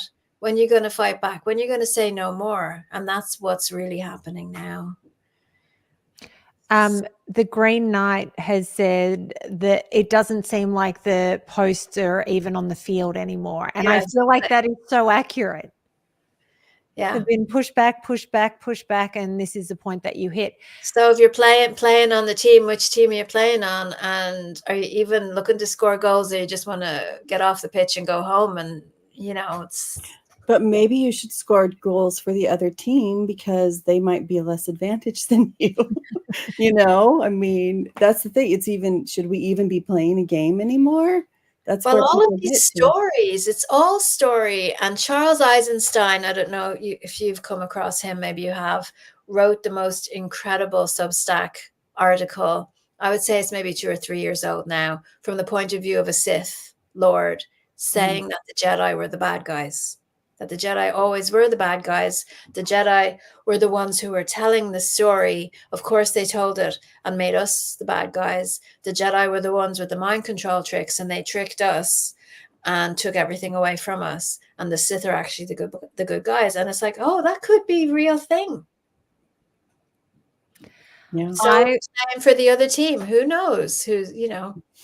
I will say, I always thought I was so informed. I watched mainstream media and I watched the news every single night, and I thought I knew what was going on in the world. Moving country changed my perspective because I started to see things differently and to watch your own country from another perspective is really, really interesting because you see things that you don't see when you're in it. It's almost like the frog being put in the terrarium and seeing the pot and his friends are still in there, and you go, huh, I was in that pot. I don't want to get back in it. The other thing is reading or trying to figure out every side.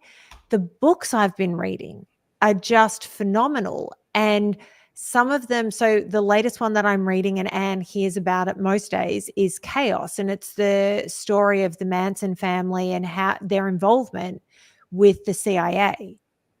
And I've read a lot of books and everything seems to come back to the CIA. And you read the first one and go, that's really interesting. When you're 10 books deep and they all, whether you expect it or not, to come back to this point, and they're all saying things that fall in line and are so aligned, at that point you start going, okay, there is absolutely something here that can't be denied. And you try and speak to the other frogs and they're just going, no, you're wrong, you're wrong, you're wrong. It is the most fascinating thing to be sort of standing back and going, right, I know what's true for me.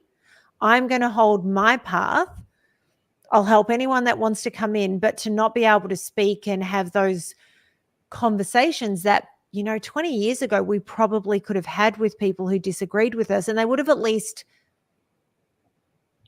entertained the conversation, I guess, and it would have been a lively dinner conversation. Whereas now, if you bring a lot of these things up, people are ready to jump across the table and rip your head off.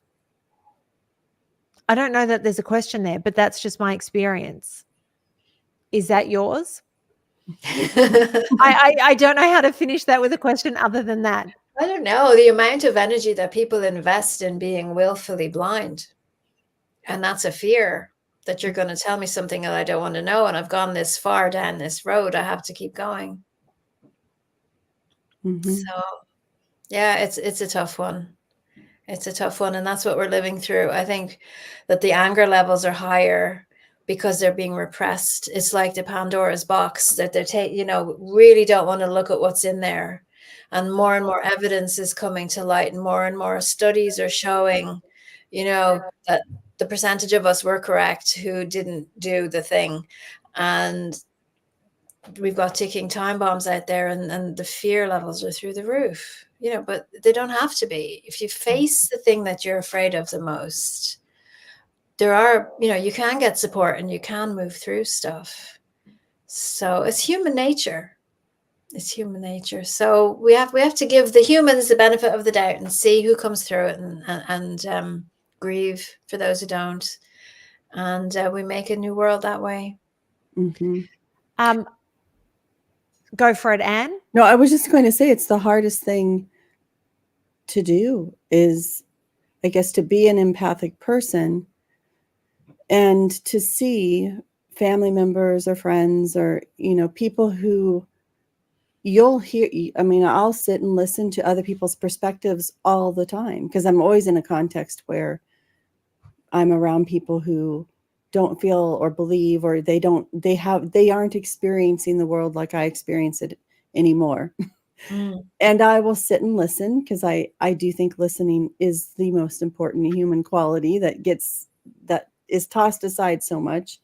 And so many people just need to be heard. And it's funny that the people who they need to be heard, but they're not saying things that come from their reality or who they are. Now, it's the only thing I can say is it's like you're around people who have been successfully brainwashed, mind controlled. Yeah. And it's very hard to you have to kind of cut your losses and think, okay, I've got to back off because I'm going to stress myself out or do damage to myself trying to change this person's mind or trying to think of ways to drop in evidence, right? And it's hard to parent, like my kids have interacted with people who are close to them who tell them they're wrong. And that you think, okay, you're the older, wiser person. You shouldn't be telling a younger person what an idiot they are because they don't see it like you. It's just, there's so much that's broken down about what we used to expect, like is that what a civil society meant or what it meant to be a good parent or grandparent. People are prioritizing instead whatever they learned from their feed that day, I know, but as we have conversations like we're having now, more and more conversations and more people are hearing balanced, rational conversations where they think, okay, I'm not the only one. There are people out here who think the way that I do. I think one of the best things I heard early on was, if you're questioning your sanity, then you're not insane. And I'm going, okay, thank God for that. And I really held on to that, like somebody holds on to a float who's drowning. Because I was thinking I was going insane. I said, no, if you're asking yourself it's like saying, if you're asking yourself if you're a narcissist, then you aren't one. And as we grow and as we progress, we will find more and more ways to either snap people out of it or move along. I was thinking of Yoda, and he's like, says to Luke Skywalker, you have to give up everything you love, every single thing that you love. Anything you love is an impediment. And it's the same for this, and it's great when it comes back to you, but it really is a spiritual tempering, a spiritual fire that we're all in, where, we can say, okay, well, it's got to be God's plan. And as my co-author says, God must have already won because we're still here. And we're here having this conversation now on YouTube. And that's great. How long is it going to stay up? Who knows? But at the end of the day, we're here. And there are people who are still here, and we're talking and we're coming up with ideas like Matthias Desmet, who I haven't heard from him in a while. And his mass formation psychosis idea was very helpful. And now what I'm thinking is we need to look into deprogramming techniques that people have used from cults. And maybe that would be something that we could learn to do. But what I've also learned is that it's different for everybody. So you can't use the same technique on everyone. Everybody has their spot where you can get in. But it's something that we need to learn. There's things that we can learn. And the people that we love, we just love them anyway and do the best for ourselves. And there's this great book, Illusions by Richard Bach. And on it, it says it's the adventures of the reluctant Messiah. And he's like, if you're questioning if your time on earth is over and you're still here, then it isn't over. And there's words to live by every day. If you're still here, it's not over. It's so we keep on going for whatever reason it is, making those moments in the day for contemplation, moments for peace and stillness, moments to process. And I think we need those moments because we have been bombarded with so much information that we will, burn out if we don't take those moments. So, so this is something we sort of talked about at the beginning in a slightly different way. So with our spiritual practices and the way that we navigate these times, we all have different things that resonate, right? We meditate, we do all these different things. I laughed really hard at the very beginning of this because, and this is probably such an insignificant line to you, but it amused me, and I'm going to explain why. That when you attempted breath work, it didn't work for you and you almost passed out, or you did pass out. Yeah. The reason I find it funny is because I have a girlfriend who is obsessed with breath work. Every time there's people coming through her town where she's living, she'll message me and say, I've booked in for this. And I go, that's great. And it's not that I don't think breath work is a good thing. And I think if it works for someone, and my girlfriend loves it, swears by it, and she's forever trying to say to me, you've got these great breath workers over there in LA, you have to go. And she's forever sending me these things. I have an aversion to it. And Anne heard about it for about 10 minutes last night, because when I say to my girlfriend, how was it? And she'll say, oh, it was great. It was a smaller group. But then when we went around and we all had to introduce ourselves, people would say, hi, my name's Natalie, and this is me. And all they did was unload their trauma. And then everyone went around the room and unloaded their trauma before the session began. And then she's in a room with people who all that trauma is floating around the room. And then as they're trying to do the breath work, people are releasing and doing what they need to do, but they're screaming and crying and all of this. And for me, I could be in that space if they were people I loved, because I'm happy to hold space for them, but for strangers, not so much. And so it's just never appealed to me unless I'm sitting at home and I'm sort of doing my own. Yeah, but you're in a room filled with trauma and you're a sponge because you're an empath and you haven't done your work and you're soaking in everybody else's trauma, and you go there and you feel worse than you did before you went. So that was, but what was it for you that you didn't enjoy? Because that's just my take on it without having stepped into a room. But that's you see, I've had that in lots of different situations where the person facilitating the healing is not able to hold the space. So that's not exclusive to breath work. That's goes back to, is it a good therapist? Is it not a good therapist? Is it someone who has an awareness of space holding? I would never do a big room in real life on my own. I would need someone else there, because it's about duty of care to the person or the people that you're working with. And if somebody's not able to hold the space, then you don't want to have anything to do with that person, and it's got nothing to do with breath work. Whereas breath work and me, I can do breath work without taking a breath because I'm that sensitive. And when I hold a note, my lungs have a higher capacity than most people's do because I've done so much work on myself. I've cleared them out. So I don't need it. I don't need to go and do it. And I think at least 10 years ago, if not even longer than that, would not put myself in a room as a participant with anybody who's doing any form of spiritual work, because I just end up cleaning it up. Which is really interesting why.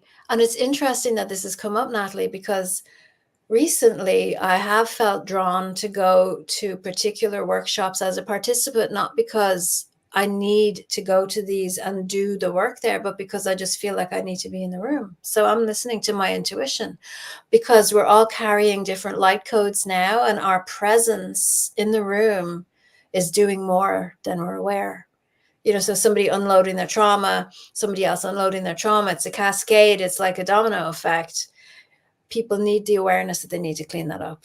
They really, really do. They really do. The Green Knight here on the comment says it's a trauma transferring session, and that's it. And I've had a situation where I was doing the mind, body, spirit in Dublin, and there was a woman who was gung-ho to release all of her trauma in this warehouse filled with therapists. She ended up in hospital and she was never quite the same. She ended up in a psychosis because she's releasing gung-ho all of her trauma, and she left herself wide open, and someone else's trauma just hopped right in there. And that was it. and she's on medication now for life. So you have to have a duty of care. You have to see this as being sacred. And I'm just going to make this point before I go, because I'm going to have to go now. It's nearly coming up to 2 hours, but there is a video where there's a child, and this child has wanted a puppy all his life. And the parents come home and say it's his birthday and gives him a present, and he opens up the present and it's a collar for a dog and a ball. And then they bring in the puppy, and the boy just cracks up into tears, and he's so emotional, and it's a very precious moment. And it's had over 1 million views on social media. And I made a comment. Now, this particular video, you might have seen it. You might have seen similar ones that have been shared across many, many different viral accounts, because that's what happens. You've got an account with loads of followers, sees this video over here that's doing really well, then they repost it again, so it's gone, so that the boy's name is lost. They don't know who he is, but his essence, it's like the American Indian saying, don't take my photograph because my spirit's in that photograph. And I made a comment on one particular Instagram account saying this is a sacred violation of that boy's privacy. And this is a sacred moment, and these things should not be on the internet. And I was torn to bits. I was torn to bits for 2 or 3 weeks by the hatred and the vitriol of the people saying, come on, you must be a witch. Come on, Jesus, just give it your time. It's just a cute moment. What the heck are you talking about? Because there's no awareness. And it came to a point where I'm sure you can appreciate that after 2 or 3 weeks of every time I open Instagram, I've got 16,000 messages now from people attacking me for saying this is a sacred moment and should not be on the internet, that I deleted my comment. Wow. Because I was getting that psychic attack from them. So we must be discerning. And there are going to be people out there who will not learn. And there are going to be people out there who have no capacity whatsoever to understand the meaning of sacred, or to understand, how to listen to someone without butting in and talking about themselves, or how to hold space for a room. You can go to your Tony Robbins and pay 5,000, and is it going to change your life? You're the one that changes your life, so. So I hope that with the work that I do, I give some tools to people who want to change their lives. But I'm not changing people's lives. People are changing their own lives. And there are many fields out there with many different pathways hacked through them, that all you have to do is say, okay, God, universe, show me what I need to do to change, because where I'm living right now, it's not good enough for me. I want to change. I want to shift. And then you walk into that bookshop and there's that book is glowing on the shelf. Or you watch a YouTube and somebody talks about something and it brings you on a journey, on a path. And I do pray. I pray that people find the resources that they need to help them move through the process, because it's a difficult process. And may we all keep talking. That's all. Do you have enough time to do our last 4 quick questions? Yes. We can race through them. Okay. So our first question that we like to ask everyone is, what makes you laugh? My husband does every time. I don't know. It's not hard to make me laugh. But some days I can be so heavy in what I'm doing that I just look through memes until like the 6th one makes me laugh. But I'm Irish, so I like swear words and, things like that. So I'm sure I was Irish as well at some point.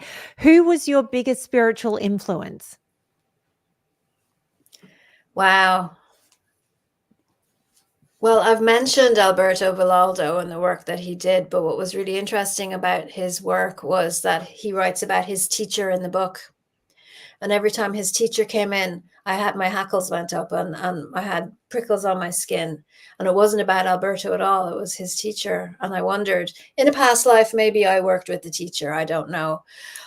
But one of the things about me people have always asked me what people have influenced me, what people have, inspired me. And it's never been about a whole person. It's been about certain acts that certain people did at certain times. Do you know what I mean? So I never really did give my whole power to somebody and make them a guru in my life. And I think that stood me in good stead. Good answer. Okay, we've been talking about this, and you have a whole book about it. But what would your advice be to people on how to transcend fear? Do you know what? You're going to love this. So anyone who's watching, there'll be a link and you can get the ebook for free. But I made a workbook to go with the book. So that's going to be on Amazon soon, because I know not everybody has a printer and you can write in it. But the workbook will take you all the way through an entire process so you come out stronger. That's what I love to do. I mean, my background in another career, in another lifetime, was education and course design. So I don't see many people who have all the skills that I have creating courses and coursework around that the way that I can do it. So I would say, get the book. You can get it for free. If you like it, get the workbook and do the work of the book.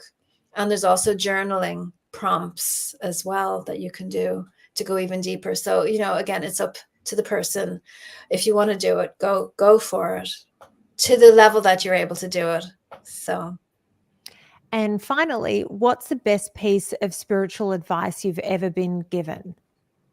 Ever been given? Probably slow down.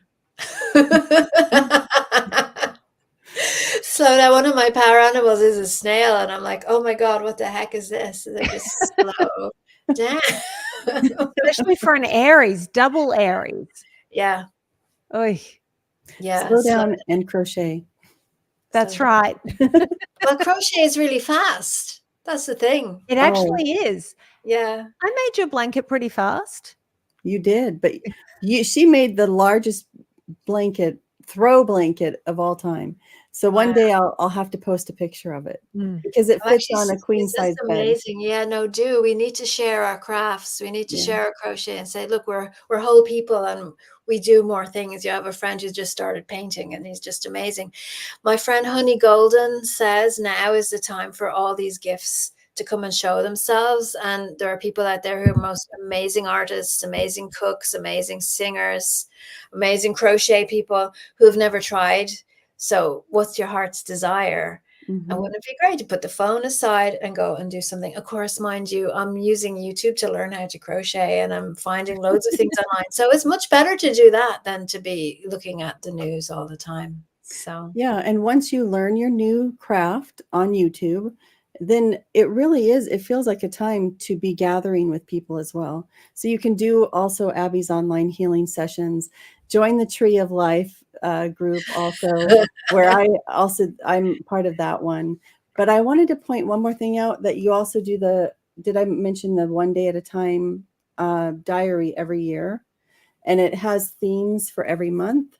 So when Abby talks about being a great curriculum designer as well, there are affirmations throughout. There's a monthly theme. There are prompts. There are meditations. You can do a QR code for a meditation. What else am I missing? Coloring pages. It's amazing. If you and it's based on astrology. Yes, that's right. So every year you meet with an astrologer, right? So I would make the themes for the month to balance the energies of what's to come. So so that, I've been doing a lot of themes on grounding, mindfulness, presence and awareness. So slowing down, that's the best advice. Slow down and ask yourself, what can you do for yourself today? What can I do for me today? Yeah. Put that space between you and the rest of the world. And then work on making it the best space that there is. So.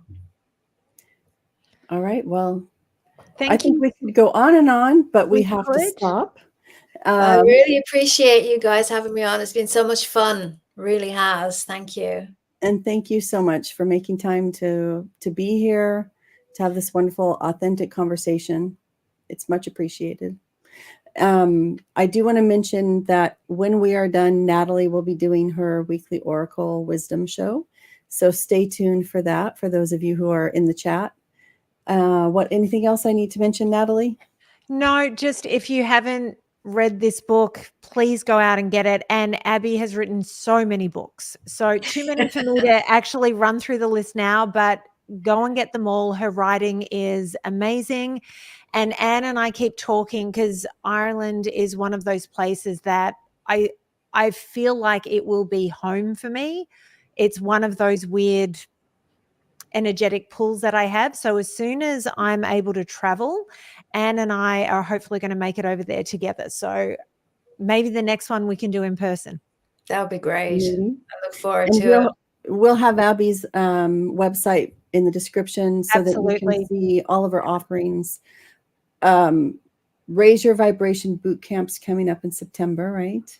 Yes. And that's usually what, a 21 day? 21 days of emails and tasks to get you to do your spiritual practice. And would you believe it's the 10th anniversary of my doing it? It's the 20th boot camp. So I'm currently working on a book to go with it of all the best That's bits so from the last 10 amazing. years of Raise Your Vibration boot camps. Every year I think to myself, do I really need to do that? Or every time it comes up, I think, oh, I should be so above that. But I do it every time. It's amazing. Well, The groups are it's different every connecting into time. the energies of now. Really Yeah. does.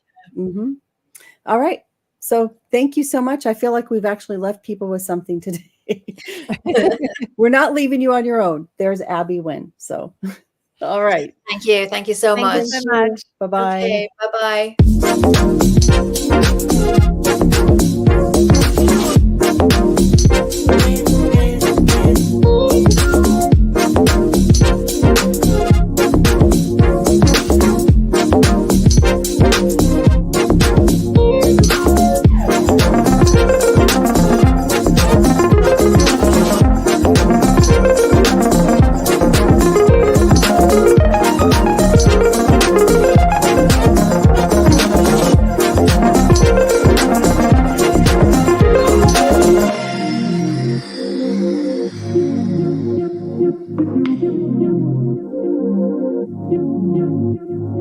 Thank you.